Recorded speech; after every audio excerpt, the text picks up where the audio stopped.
ipinakita ng megastar na si Sharon Cuneta ang kanyang suporta sa panunumpa ng kanyang asawang si Kiko Pangilinan. Bilang senador ng Pilipinas, matapos ang kanilang bakasyon sa Amerika.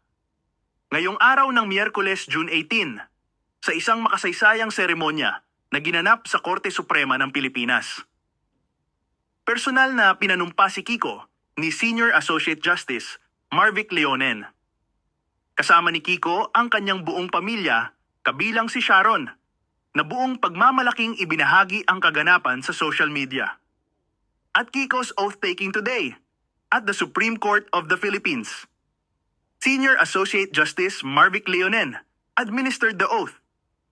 Now Kiko is ready to take office at the Philippine Senate on June 30th. Ani Sharon.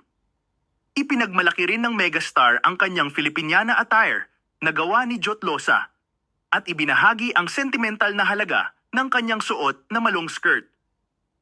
Ang telang ginamit sa palda ay mula sa malong na regalo ng mga kagalang-galang na pinuno ng MILF, Moro Islamic Liberation Front, sa kanyang pagbisita sa Bangsamoro Autonomous Region in Muslim Mindanao noong nakaraang buwan.